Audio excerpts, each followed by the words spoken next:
नहीं नहीं, यश चोपड़ा साहब तो बहुत एक्सेप्शनल आदमी थे और उनके बारे में बहुत सारी बातें जो लोग अभी समझे नहीं हैं और वो सामने नहीं आई। एक तो आप ये देखिए कि इतने बरसों में कोई भी पिक्चर जो यश चोपड़ा ने डायरेक्ट की है उसके बारे में आप ये नहीं कह सकते कि उसमें एक लाइन, एक सीन, एक कैरेक्टर, एक सिचुएशन ऐसी थी जो जरा घटिया थी। नहीं हो सकता। उनकी पिक्चर बहुत कामयाब हुई और कम कामयाब हुई और नहीं चली, लेकिन पिक्चर में एक सर्टन क्लास और सोफिस्टिकेशन होता है, एक सर्टन तहजीब।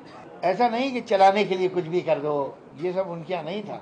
एक तरफ तो इतना सोफिस्टिकेटेड आदमी और दूसरी तरफ वो इतना ही अर्धी आदमी भी था कि जो जमीन की उन्हें समझ थी, इंसान आम हिंदुस्तानी की समझ थी, उनकी म्यूजिक में हिंदुस्तानियत होती थी जो अब खत्म हो गई। लैंग्वेज की समझ थी। आप उनके डायलॉग किसी भी पिक्चर के देखिए, गाने देखिए, तो उसमें एक लिटरेरी फ्लेवर होता है, एक वजन, एक गहराई होती है। ये सारी चीजें एक आदमी में हों।